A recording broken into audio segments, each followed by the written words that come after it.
Hindi siya sumigaw, hindi siya nagprotesta. Nakatayo lang siya roon, kalma, composed at tahimik. Ngunit ilang minuto lamang ang lumipas na pagtanungan na siya sa likod ng nakasarang pinto. Bakit? Dahil siya ay isang babae na tahimik na nakatayo sa elite na first-class lounge sa Cleargate Airport sa Estados Unidos.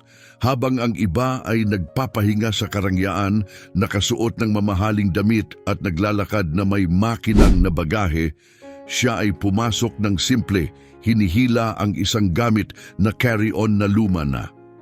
Ang kanyang ekspresyon ay mapayapa, hindi mayabang o mapanakit, ngunit ang mga tao sa paligid niya ay nagpakita ng tahimik na pagkabahala. Isang security officer ang bahagyang tumango.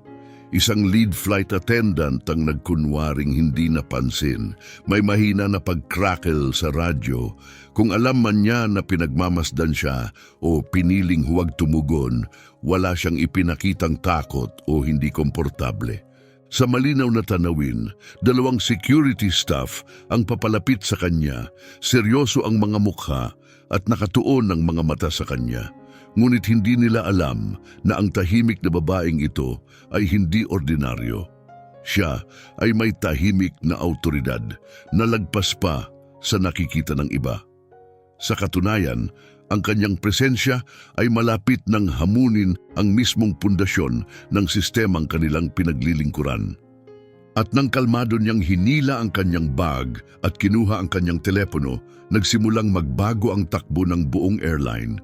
Hindi ito tungkol lang sa diskriminasyon. Ito ang sandali kung kailan tinawag sa pananagutan ang isang di makatarungang sistema, hawak ng lahat sa silid ang kanilang hininga. Ang first-class lounge ng Cleargate Airport ay dinisenyo para sa mga may kaya, isang lugar ng karangyaan na may makintab na marmol na sahig, malalambot na leather na upuan at banayad na musika sa background na nagmumungkahi ng kariktan. Ang mga tao sa loob ay sumasalamin sa lugar, nakasuot ng mga sadyang tahi na damit, may dalang kilalang tatak na bagahe at nagpapakita ng mga alahas na kumikislap sa mainit na ilaw. Ngunit ngayong araw, may isang bagay na nakagambala sa perpektong imahe. Pumasok ang isang babae sa mundong iyon at ang mismong presensya niya ay sumira sa ilusyon ng pantay-pantay na yaman. Ang pangalan niya ay Carmela Bautista. Nakasimple siyang damit at maayos ang buhok, walang designer na bag, walang kumikislap na alahas. Dala lang ang isang kupas na navy blue na maleta sa isang kamay at isang telepono sa kabilang kamay na malinaw na nagpapakita ng valid na first-class boarding pass. Mula nang pumasok siya, sinusundan siya ng mga mata. Walang nagsalita ng malakas, ngunit mabigat ang hangin sa mga di nasabi na tanong. Nagtatapat-tapat ang mga biyahero, bulong-bulong, habang palihim na tumitingin sa kanya. Ang mga staff na nakatayo malapit ay pilit pinipindot ang mga buton sa radyo, nagpapalitan ng mga pag-aalinlangan na tingin, parang sinusubukan kung karapat-dapat ba talaga siya sa lugar na ito. Napansin ni Carmela ang mga tingin nila, ngunit nanatiling matatag ang kanyang postura, kalmado ang mukha. May tahimik siyang kumpiyansa, ang bawat galaw niya ay mas napapansin dahil lahat ay nakatingin sa kanya. Paminsan-minsan, tinitingnan niya ang kanyang telepono na para bang tahimik niyang pinagtitibay. Oo, nararapat akong nandito. Ang kanyang pagiging kalmado ay lalo lang siyang nagpa-stand out. Sa isang silid kung saan mas malakas ang sinasabi ng itsura kaysa katotohanan, ang kanyang pagiging simple ay tila isang tahimik na protesta. Sa kabilang dulo ng lounge, nakatutok si Jennifer Reyes. Matagal nang pinuno ng security sa paliparan kay Carmela. Kilala si Jennifer sa kanyang mahigpit at striktong estilo, matalas at walang palya. Sinuri niya si Carmela mula sa suot na medyo luma na sapatos hanggang sa simpleng carry-on, tahimik na estilo ng buhok at payapang ekspresyon ng mukha. May mali sa pananaw ni Jennifer tungkol sa babae. Walang alinlangan, kumuha siya ng radyo at utos na binigkas ng malamig at eksaktong tono. Priority Area 1, suspicious passenger. Begin inspection now. Hindi nagtagal, pumasok ang dalawang opisyal sa pangunahing pinto at diretso silang lumapit kay Carmela. Mabilis ang hakbang, alerto, mga kamay malapit sa radyo, mga mata nakatutok sa target. Hindi man lang kumilos si Carmela. Hindi siya nag-react, nakatayo lang siya ng tahimik. Alam niya na ito ang simula ng isang mas malaking bagay. Hindi alam ng iba na si Carmela Bautista ay hindi basta-basta biyahero lang. Dala niya ang isang katotohanang napakalakas na kayang gumalaw sa kinang ng lounge. At higit pa doon, sa parehong sandali habang papalapit ang mga gwardya, hindi inalis ni Jennifer ang kanyang mga mata kay Carmela kahit saglit lang habang nakabantay sa kanyang security station. Mahigit 15 taon na sa trabaho ang nagpatindi ng takot ng marami kay Jennifer sa Cleargate. Ang kanyang autoridad ay nakabase sa mahigpit na kontrol at zero tolerance sa hindi inaasahang pangyayari. Ngunit ngayon, may isang bagay kay Carmela na nagulo si Jennifer na hindi nagawa ng maraming taon ng matinding trabaho. Nakatitig siya muli. Lahat ng suot ni Carmela, lahat ng dala niya, ay sumasalungat sa ideya ni Jennifer ng isang first-class guest. Para kay Jennifer, ang isang first-class guest ay kailangang magmukhang karapat-dapat. Designer na damit, makinang na sapatos, at ang di makamaling aura ng yaman. Ang simpleng damit ni Carmela, kalmadong ugali, at luma niyang bag ay ganap na kumukontra sa imahe na iyon. Tumingin si Jennifer sa monitor, mga linya ng data na dumadaan, mga pangalan, numero ng upuan, mga boarding group. Isang bagay ang hindi maikakaila. Pinatunayan ng screen, Carmela Bautista, first class, priority access, walang error, walang irregularidad. Ngunit hindi sa katotohanan nakatingin si Jennifer. Nakikita niya ito sa lens ng kanyang personal na pagkiling. Inakala niyang nilalaro ni Carmela ang sistema, marahil nakahanap ng butas o swerte sa pag-upgrade. Sa kanyang isip, hindi lang talaga bagay si Carmela. Kaya muli, nagsalita si Jennifer sa radyo, mas malamig pa sa dati ang mga salita. Verify the identity of the woman at the back of the priority line immediately. I want a full explanation of who she is and why she's there. Hindi malakas ang boses niya, ngunit narinig ito ng lahat sa security desk. Naging tensyonado ang silid. May ilan na nagpalitan ng mabilis na tingin. Alam nila kung ano talaga ang pinagdadaan. Hindi ito tungkol sa karaniwang protocol. Ang inspeksyon ay walang kinalaman sa kaligtasan. Ito ay pinasimulan ng isang taong may tagong pagkiling. Ngunit si Carmela ay naghintay sa boarding checkpoint nang walang kahit anong takot. Nakatayo siyang matangkad, kalmado at handa. Di naglaon, lumapit sa kanya ang isang batang attendant. Magalang siya, ngunit kitang-kita sa kanyang mga mata ang pag-aalinlangan. Paumanhin po, maaari ko bang doblehin ang check ng inyong boarding pass at ID? Banayad niyang tanong. Hindi nagatubili, itinanghal ni Carmela ang kanyang telepono na nagpapakita ng kanyang first-class ticket at pasaporte. Para siyang handa sa eksaktong kahilingan na iyon. Ngunit bago pa makapagsimula ang attendant, dumating ang tinig ni Jennifer sa radyo. Hintayin, huwag mo muna siyang payagan. Malamig at matatag ang kanyang tono. Tanungin mo siya tungkol sa layunin ng kanyang paglalakbay at kumpirmahin ang kanyang klase sa upuan ng malinaw. Hindi tayo pwedeng magkamali sa priority section. Nagpatigil ang attendant, hindi sigurado, pero ginawa ang iniutos. Ipinagpaliban niya ang pagtitig kay Carmela at ang tinig niya ay halos bulong lang. Miss Bautista, maari mo bang sabihin ang dahilan ng iyong paglalakbay at kumpirmahin ang iyong karapatan sa priority boarding?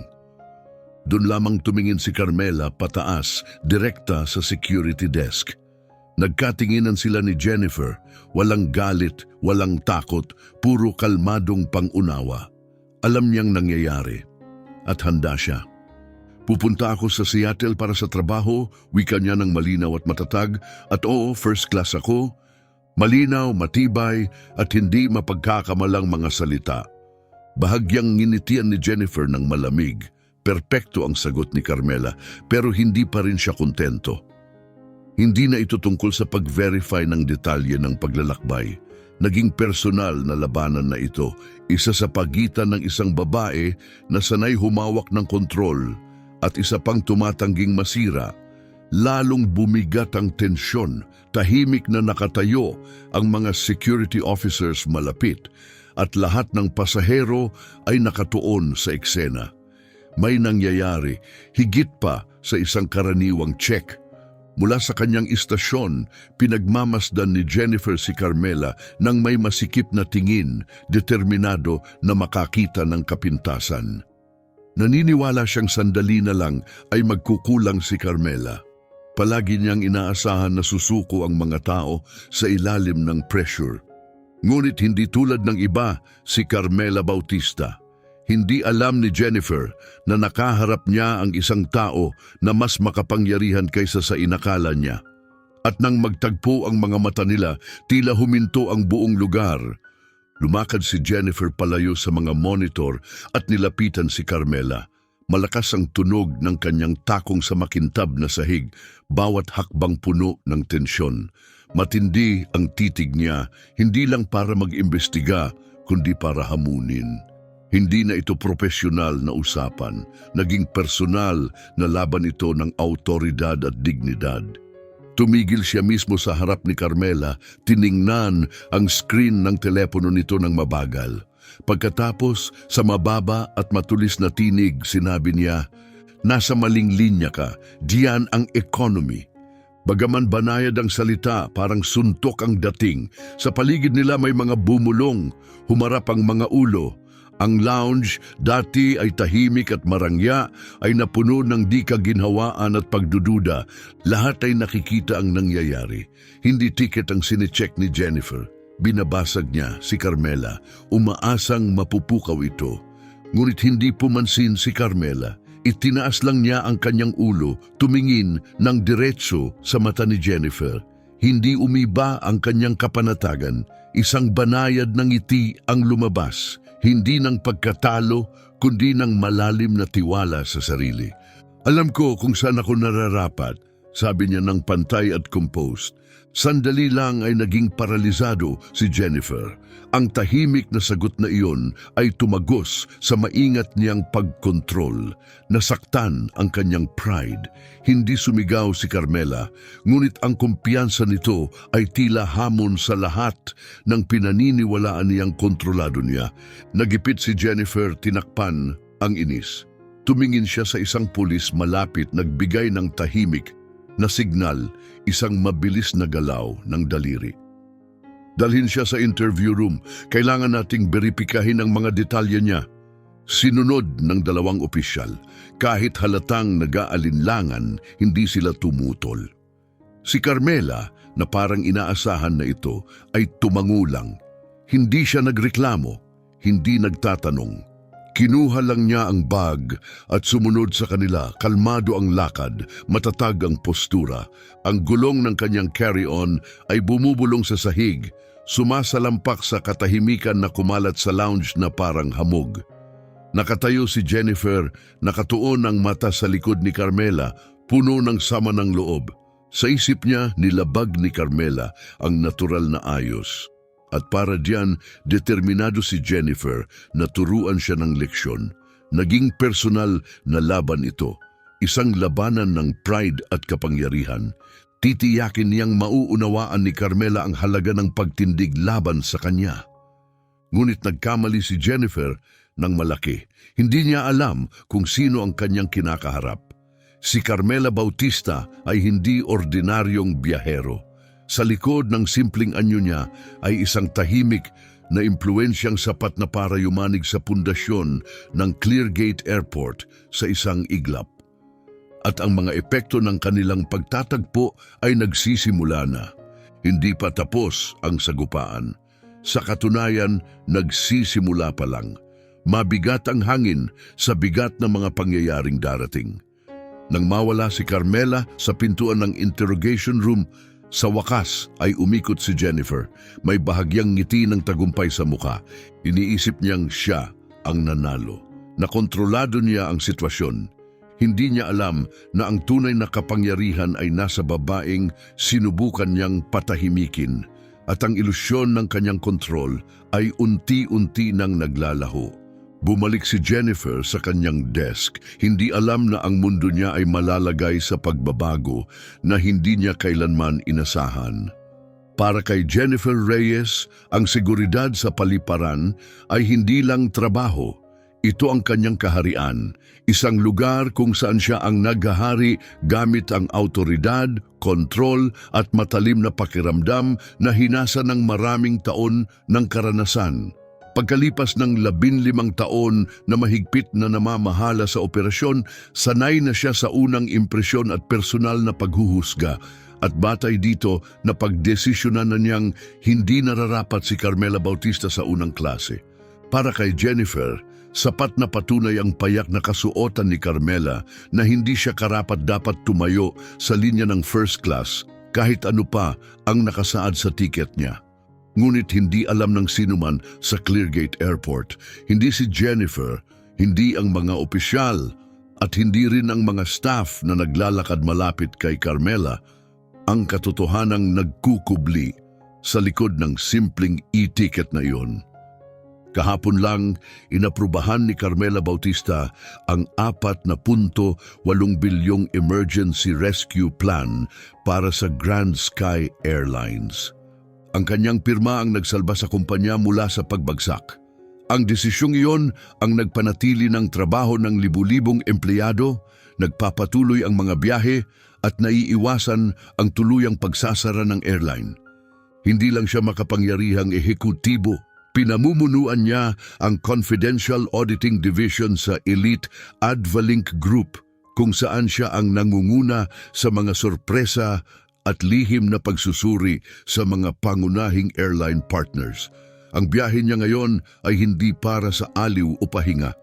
Isa itong level 3 secret audit na planado at isinasagawa ng walang kaalaman ng sino man sa mga nakatataas ng Grand Sky. Sadyang pinili ang kanyang itsura, walang designer na damit, walang alahas, walang palatandaan ng status. Kailangan niyang maghalo-halo, dumaan sa paliparan bilang isang ordinaryong biyahero.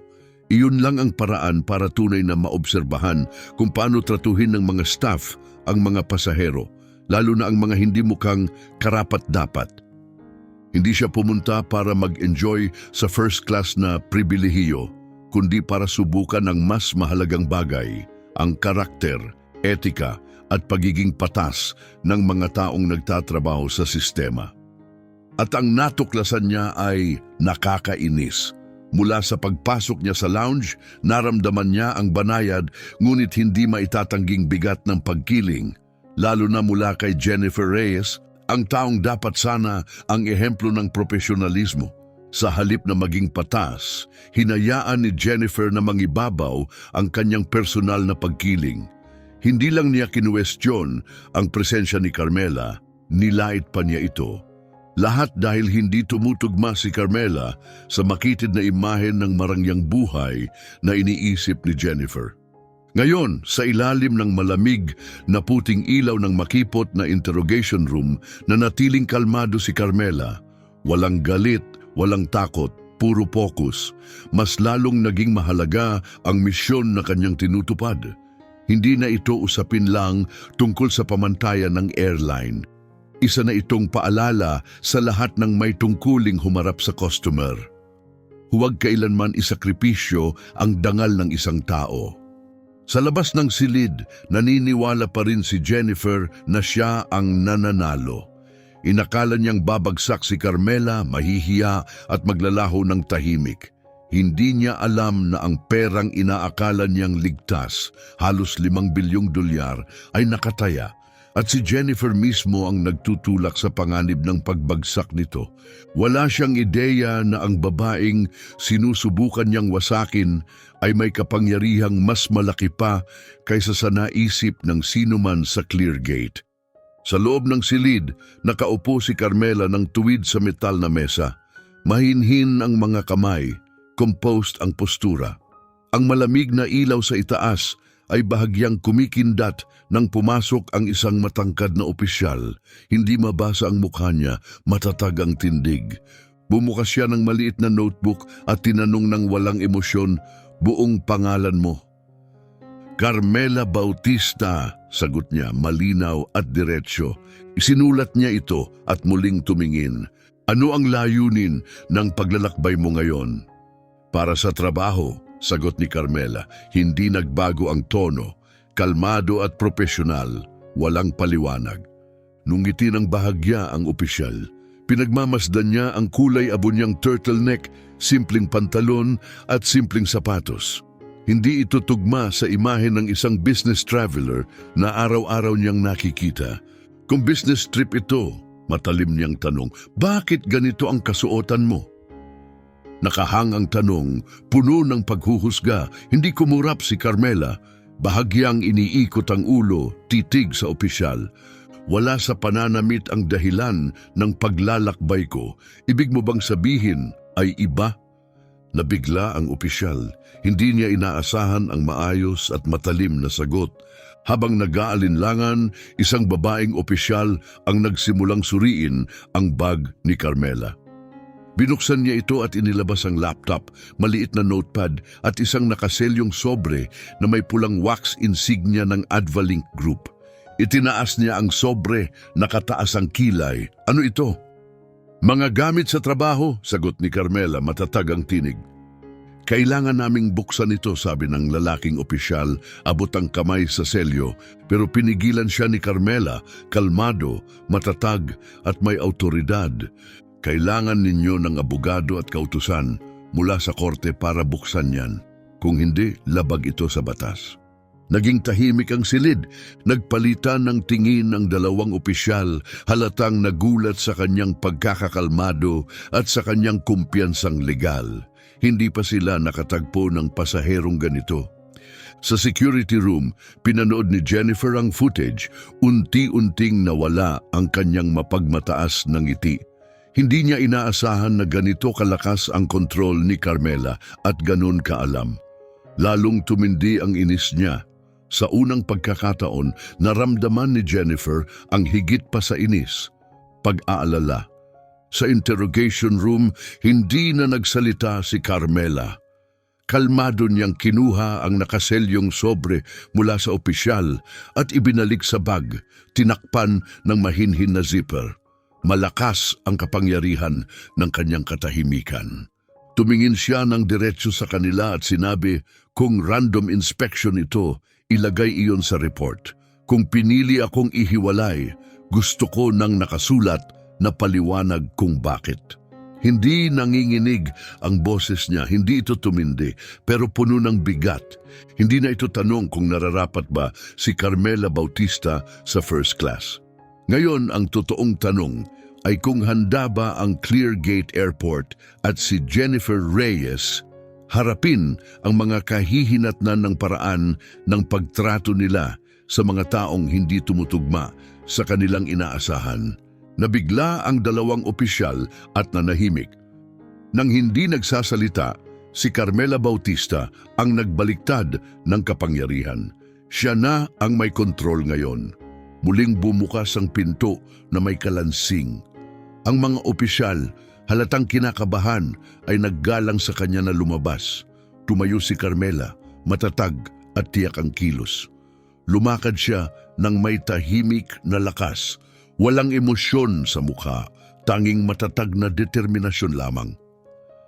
Sa likod ng surveillance desk, pinanood ni Jennifer ang eksena na ang ekspresyon ay umiikot sa pagitan ng hindi makapaniwala at galit. Ang babaeng noon ay minura niya ng madali ay lumalabas ngayon ng may tahimik na autoridad. Hindi maikakaila ang pagbabago ng kapangyarihan. Hindi alam ni Jennifer na naitala ni Carmela ang lahat. Sa isang maliit na nakatagong aparato, na record ni Carmela ang buong engkwentro. Handa na isama ang bawat detalye sa kanyang ulat ng audit. Hindi na ito tungkol sa karanasan ni Carmela lamang. Ito ay tungkol sa pagprotekta sa mga karapatan at dignidad ng bawat tao na maaaring mapagsamantalahan ng tahimik. Hindi pa tapos ang laban sa pagitan ng awtoridad at katarungan, pero handa na si Carmela para dito. Naiintindihan niya ang tahimik na lakas ng pagkontrol sa sarili at armado siya ng katotohanan. Nang magsara ang pinto sa likod ni Carmela, umupo si Jennifer nang nakahilig, may ngiting mapagmataas sa labi. Naniniwala pa rin siya na siya ang nanalo. Sa isip niya, walang humahamon sa kanya na panalo ng ganito.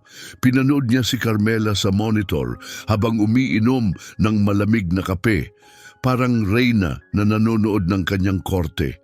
Nakatawid ang mga braso ni Jennifer at umaming may bahid ng sarkasmo sa opisyal sa tabi niya.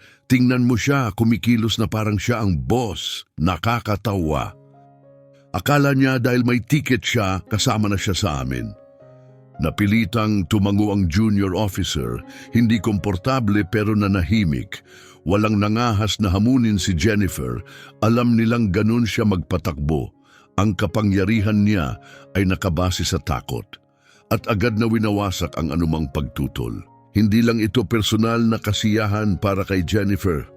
Nakikita niya si Carmela bilang babala sa iba, humarang ka sa kanya, mapapahiya ka. Para kay Jennifer, ang kapangyarihan ay hindi responsibilidad. Ito ay ipinatutupad at sinusunod. Ngunit wala siyang ideya na sa kanyang sandali ng tagumpay, lahat ng kanyang sinasabi, ang tono, mga salita, ang mapanlait na ekspresyon ay tahimik na naitatala. Hindi pumunta si Carmela sa Cleargate nang walang paghahanda. Nakatago sa kanyang damit ang isang maliit na kamera, hiwalay sa security system ng paliparan, na dokumento ng maliit na lente na iyon ang bawat insulto, bawat mapanghamak na tingin, at bawat abusadong salita na binigkas ni Jennifer. At lahat ng iyon ay magiging ebidensya sa isang mahalagang audit na sumusuri sa asal at etikal na pamantayan ng staff ng Grand Sky Airlines. At hindi pa rin alam ni Jennifer na kahilig siya sa upuan at nakatitig sa screen. Hindi niya napagtanto na ang kanyang kayabangan ay nailagay na sa panganib ang kinabukasan ng airline. Hindi niya nakikita na nilabag niya ang bawat pagpapahalaga na inaangkin ng Grand Sky, katarungan, respeto at dignidad. Tumingin siya sa relo, sigurado na babalik si Carmela nang mapahiya at talo. Ngunit lumabas si Carmela sa isang ganap na ibang estado. Lumabas siya mula sa silid na kalmado, matangkad at kumpiyansa, parang isang taong alam na panalo na siya. Ang mga opisyal sa tabi niya ay nagdadalawang isip, hindi sigurado kung paano tutugon.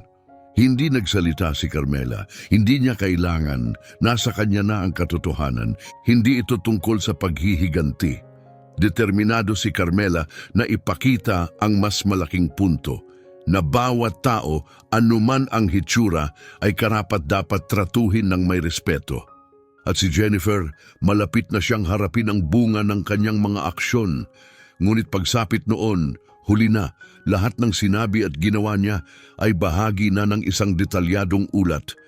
Ang paghuhusga na kanyang ipinasa ng pabaya kay Carmela ay babalik upang sumalamin sa kanya at sa airline na iniisip niyang pinoprotektahan. Ang tahimik na laban na inisip ni Jennifer na siya ay nanalo ay natalo na. Ang babaeng minura niya, si Carmela Bautista, ang hawak na ngayon ng kapangyarihan upang tukuyin ang kanyang kapalaran. At ang kinabukasan ng Grand Sky Airlines. Nang sumakay si Carmela sa eroplano, hindi pa tapos ang bagyong iyon. Nang pumasok siya sa first class cabin, nanahimik ang buong silid.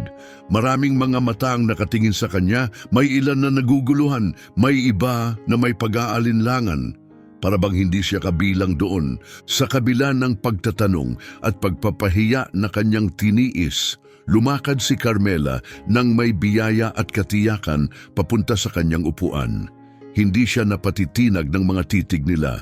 Ilang minuto ang lumipas, pumasok ang lead attendant ng flight. Si Teresa Reyes, pinsan ni Jennifer. Kilala sa kanyang pinong profesionalismo, maganda ang asal at perpektong ngiti ni Teresa. Ngunit sa ilalim ng panlabas ay may malamig at mapaghusgang ugali. Narinig na niya ang bersyon ni Jennifer at sa isip niya, hindi nararapat si Carmela na naroon. Determinado siyang gawing hindi komportable ang paglalakbay ni Carmela. Dumaan si Teresa sa kabin, naglilingkod ng mainit na tuwalya at pampalamig sa bawat maayos na pasahero ng maingat at magiliw.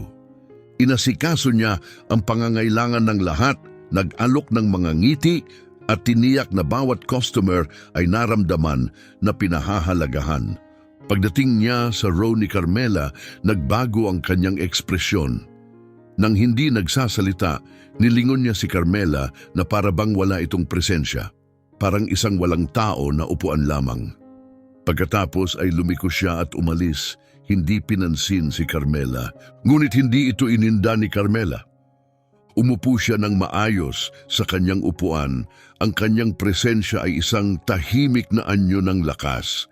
Alam niya na hindi pa tapos ang kwento at handa siya sa susunod na mangyayari. Ang malamig na pagtanggi ay hindi aksidente, sadyang ginawa. Isang malakas ngunit tahimik na mensahe hindi lamang kay Carmela, kundi sa lahat ng nasa paligid. Hindi siya nararapat dito. Ang mga pasahero ay nag-iba ng posisyon ng hindi komportable. Ang iba ay mumurmur sa ilalim ng kanilang hininga. Ang iba naman ay lumilingon. Ang pagtutol ay nanatili sa hangin, ngunit walang sino man ang nagsalita. Sa tabi ni Carmela ay umupo ang isang lalaki na nakasuot ng maayos na suwit. Ang kanyang pulso ay kumikislap dahil sa isang mamahaling relo. Pinanood niya si Carmela nang may bahid ng pagkabagot. At ang tahimik na pagbaliwala ni Teresa ay parang nagbigay sa kanya ng pahintulot na magsalita. Lumalapit siya kay Carmela, nakangisi. Mukhang kahit sino na may sapat na pera ay makakabili na ng first class na upuan ngayon, ha? Hindi malakas ang kanyang mga salita, ngunit umabot ito sa tahimik na kabin. Ilang pasahero ang tumawa. Ang iba ay lumingon, iniiwasan ang pakikialam, ngunit tahimik na sumasang-ayon. Ngunit hindi kumibo si Carmela. Dahan-dahan niyang nilingon ang kanyang ulo. Kalmado ang ekspresyon, matay payapa. Sa isang mahinang ngiti at tinig na may bahid ng matatag na determinasyon, sumagot siya, talaga bang naniniwala ka na pera lang ang kailangan para maging kabilang dito? Namangha ang lalaki at nawalan ng ngiti. Lumingon siya sa ibang direksyon, halatang nabigla at ayaw nang magsalita pa. Hindi na siya sinundan ni Carmela. Nanatili siyang magalang at matatag, ngunit alam niyang hindi pa tapos ang pagsubok. Sa harap ng kabin, pinanood ni Teresa ang nangyari. Nang makita niyang nanahimik ang lalaking nakasuot, isang malupit na kasiyahan ang dumaloy sa kanyang mukha. Sa isip niya, napapasama ni Carmela ang imahe ng first class. Para kay Teresa, hindi tunay na VIP si Carmela. Isang taong swerte lang ang nakakuha ng diskwentong upgrade. Wala siyang ideya na siya ay bahagi ng isang maingat na inihandang plano. Hindi basta-basta napadpad si Carmela dito. Pinlano niya ang bawat hakbang. Hindi alam ng sino man sa kabin na ito na si Carmela Bautista ay may malakas na impluwensya sa likod ng mga eksena. Ang bawat mapanghamak na tingin, bawat salita ng kawalang galang ay naitatala ng tahimik na kamera na suot niya. Hindi lang ito personal na paninindigan. Bahagi ito ng isang kumpidensyal na audit sa etika at pag-uugali ng mga tauhan ng Grand Sky Airlines. Ngunit patuloy si Teresa na kumilos na parang hindi matitinag. Dumaan siya sa aisle, nakikipagkwentuhan ng magiliw sa mga mayayamang pasahero, buong-buong iniiwasan si Carmela, kontento sa paniniwala na nailagay na niya ito sa kanyang lugar. Ngunit si Carmela ay tahimik na tumitig sa bintana. Ang kalangitan sa labas ay payapa, taliwas sa unos na unti-unting bumabalot sa kabin.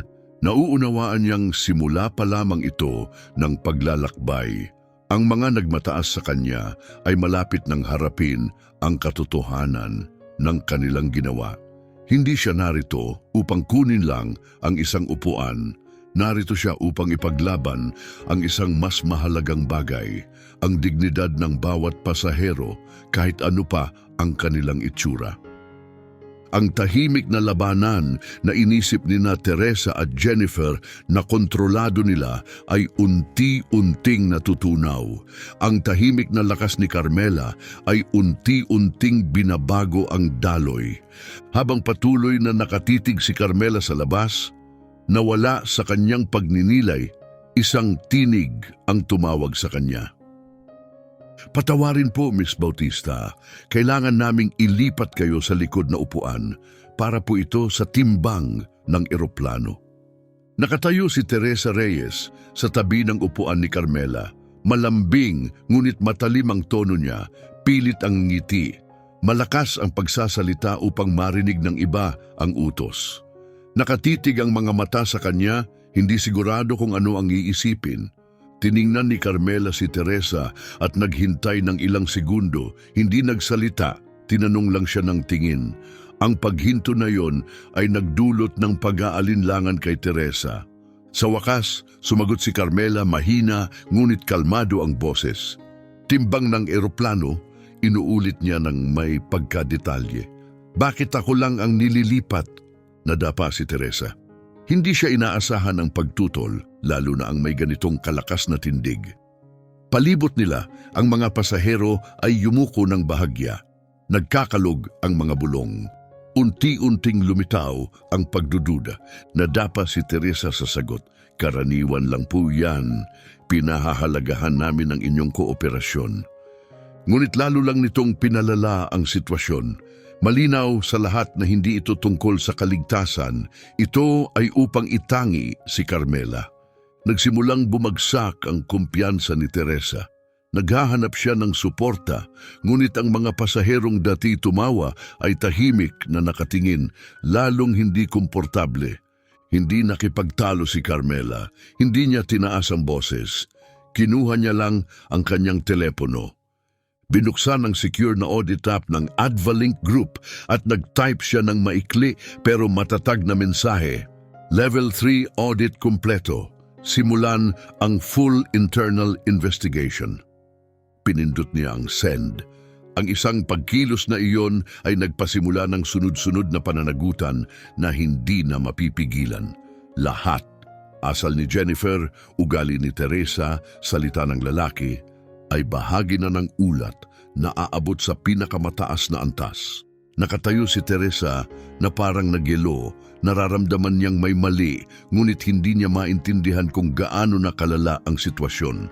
Sa isip niya, si Carmela ay isang walang kwentang babae na hindi dapat nasa first class. Ngunit hindi magtatagal, matututuhan ni Teresa kung gaano siya nagkamali. Ibaba ni Carmela ang telepono at muling tumingin. Ngayong beses, ang tingin niya ay mas malalim, puno ng matatag na kapangyarihan. Kung ang problema talaga ay timbang ng eroplano, malumanay niyang sinabi, "Baka ang problema ay hindi ang upuan ko." Namula si Teresa, nawalan siya ng kulay sa muka, umatras siya, walang masabi. At sa sandaling iyon, alam ng lahat ng nanonood na ang tahimik na babaeng minura nila ay hindi lang basta pasahero. Siya na ang may hawak ngayon ng kontrol.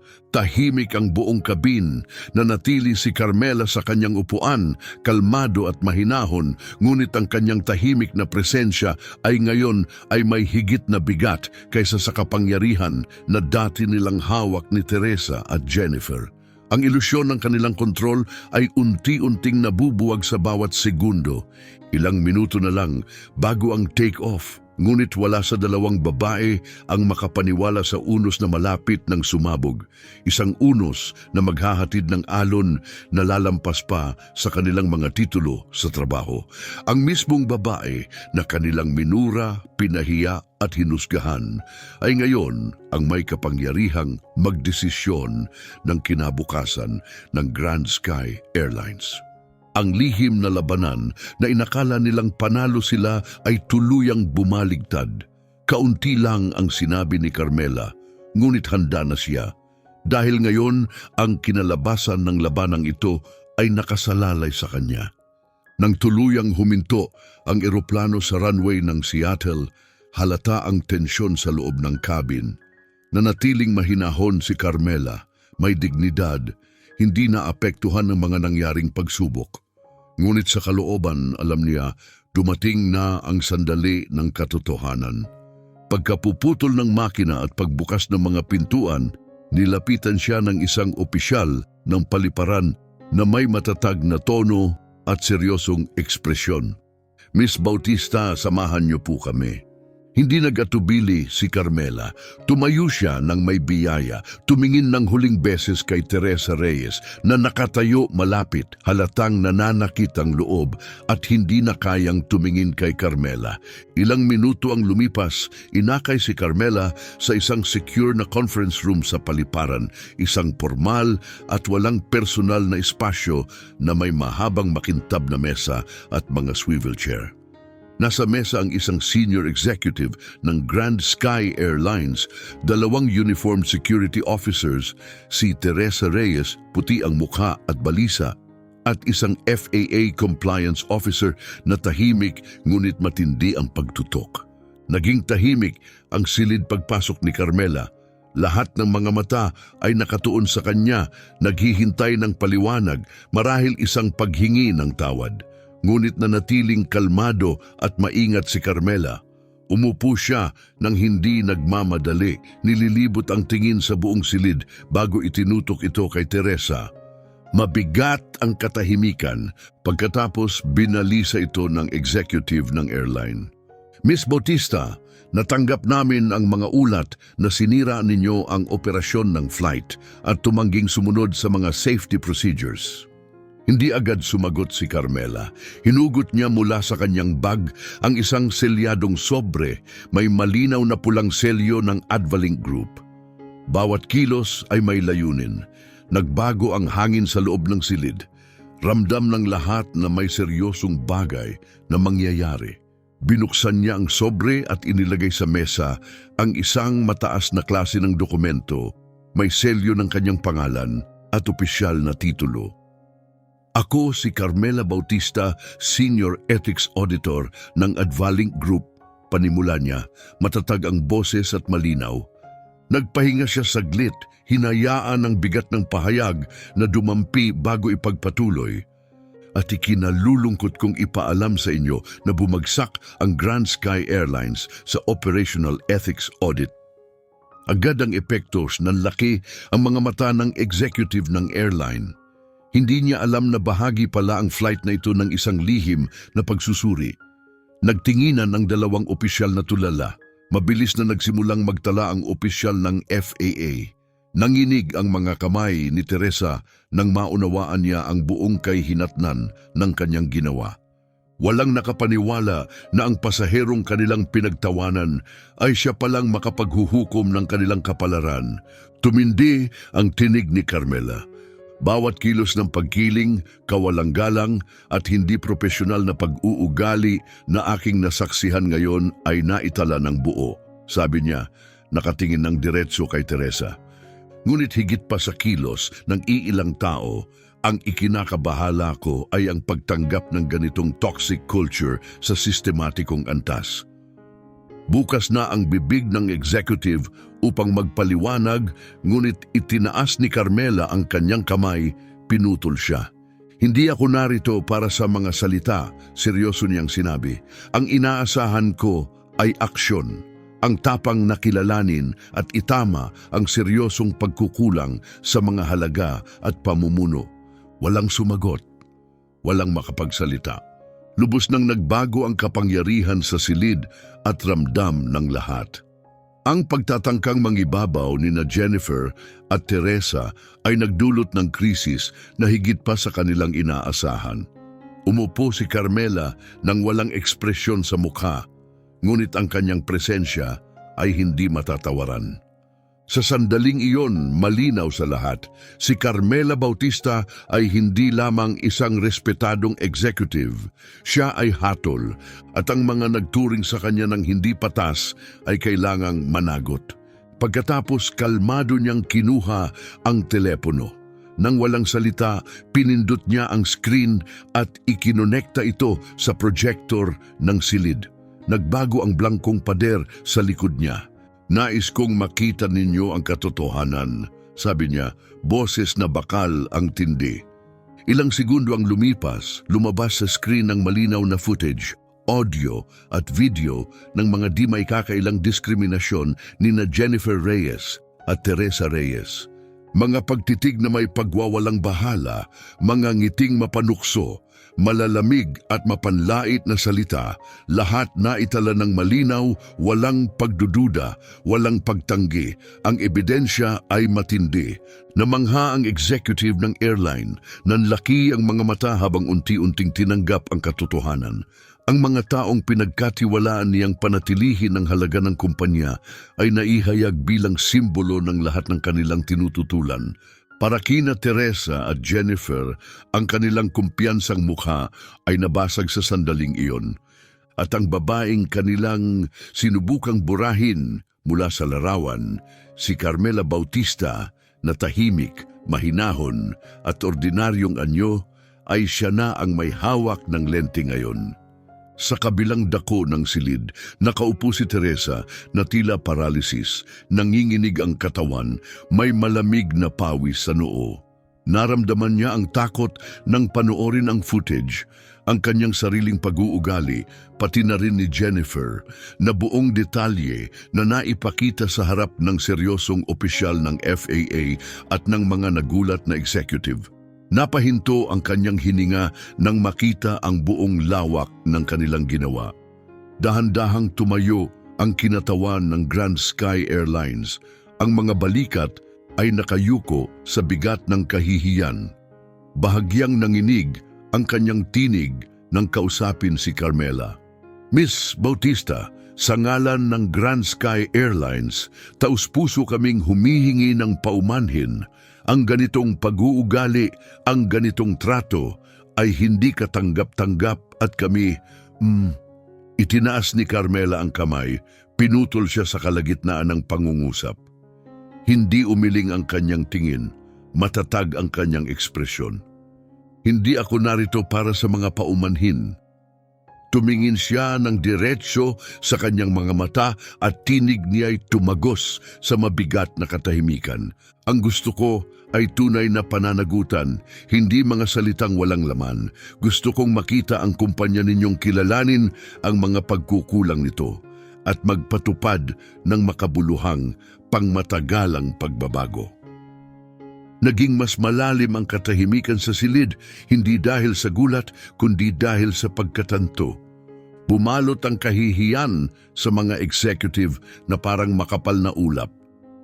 Wala nang nagdududa, si Carmela Bautista ay hindi lang basta pasaherong ipinagtanggol ang sarili. Siya ay kumakatawan sa puwersang sapat na makapigil sa isang buong korporasyon.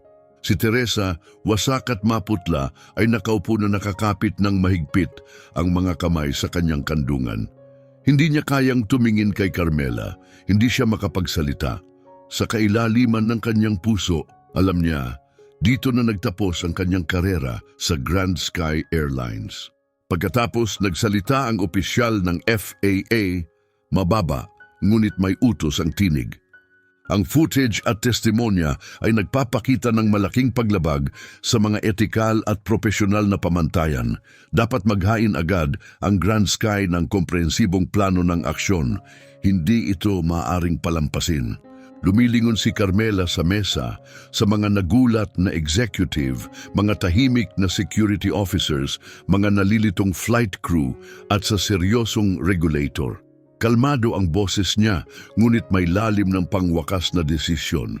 Nakatanggap na ang Grand Sky ng paulit-ulit na babala tungkol sa diskriminatoryong pag-uugali, ngunit wala pa ring pagbabago. Ngayon, inaasahan ko hindi lang disiplina, Inaasahan ko ang ganap na reforma, isang muling estruktura na tatanggal sa kultura na nagpapalago ng ganitong ugali. Parang hatol ang kanyang mga salita, matinag, matindi at hindi na mababawi. Yumuko ang ulo ng pinakamataas na executive ng airline, lubos na nauunawaan na ito ay hindi isang krisis sa PR, isa itong ganap na trahedya sa korporasyon. Si Jennifer, si Teresa, lahat ng nagpayag sa pagkiling na lumaganap, harap na nilang hinaharap ang katotohanan. At si Carmela Bautista, ang babaeng kanilang sinubukang pahiyain, ang hawak ngayon ng kanilang kinabukasan. Nakatayo ng may tahimik na lakas si Carmela at kinolekta ang kanyang mga dokumento. Hindi lang ito isang personal na laban, ipinalaban niya ang lahat ng kailanman pinatahimik, pinagsamantalahan at sinabing hindi karapat-dapat. Nawasak ang maling pakiramdam ng kontrol ni na Jennifer at Teresa. Si Carmela ay lumitaw hindi lang bilang tagumpay, kundi bilang pagbabago. Maling-mali ang kanilang pagtatantiya sa kanya. Hindi na nila mauulit ang pagkakamali. Habang lumalabas si Carmela ng conference room, nagbago ang hangin sa loob. Hindi ito katahimikan lang, ito ang mabigat na katotohanan na bumabalot sa bawat tao. At alam nilang lahat, nagsisimula pa lang ang mga kahihinatnan. Hindi pa umabot sa 24 na oras, dumating ang pagbagsak na parang dambuhalang alon. Naglabas ang Advalink Group, ang pinakamakapangyarihang investor at strategic partner ng Grand Sky Airlines, ng maikli ngunit nakagugulong pahayag. Lahat ng usapin ukol sa pagsasanib ay pansamantalang ipinagpaliban. Numani ang balita agad-agad. Nagulat ang mga media outlet sa loob ng ilang minuto. Naguluhan ang mga nasa industriya at bago matapos ang araw, ang 4.8 bilyong rescue package ng Grand Sky, ang parehong kasunduan na minsang inaprubahan ni Carmela, ay opisyal ng ipinahinto. Agad na tumugon ang mga pamilihan, tumakas ang mga investor, bumagsak ang halaga ng stock. Sa loob ng ilang oras, ang Grand Sky ay nalugmok sa bangkarote na balot ng kawalang katiyakan na walang bakas ng labasan.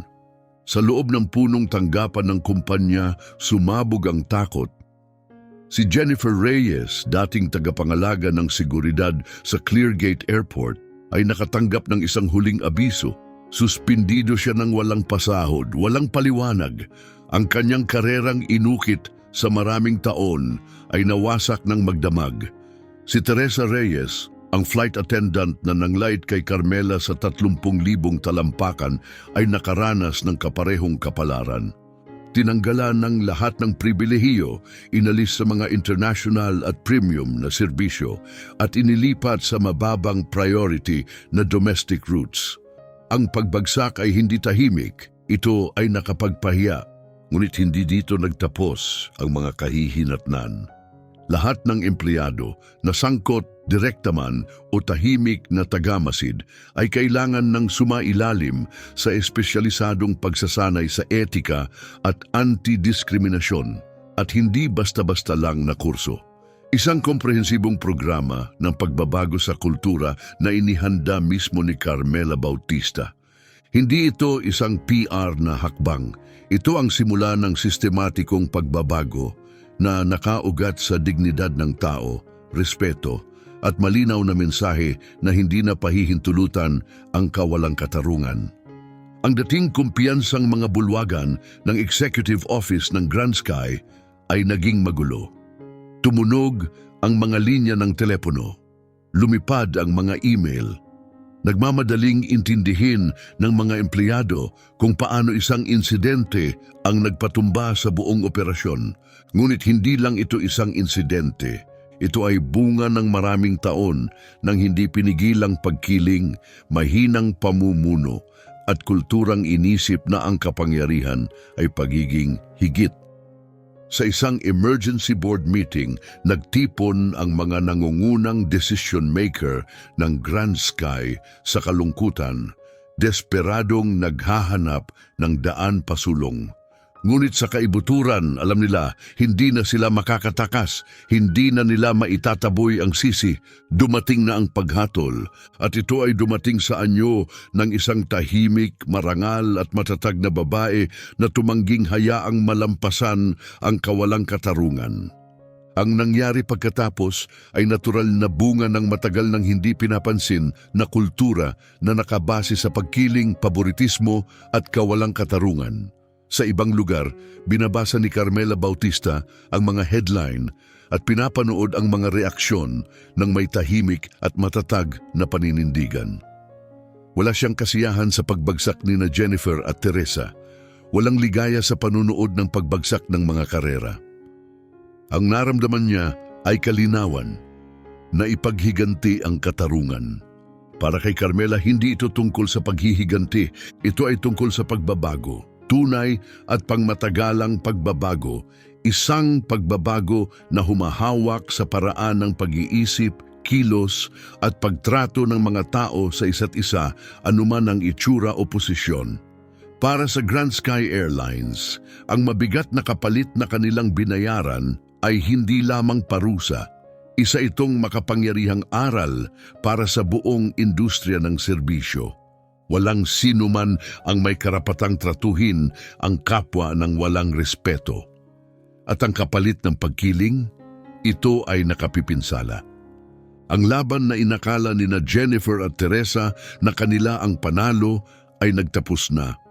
Ngunit ang resulta ay hindi katulad ng kanilang inaasahan.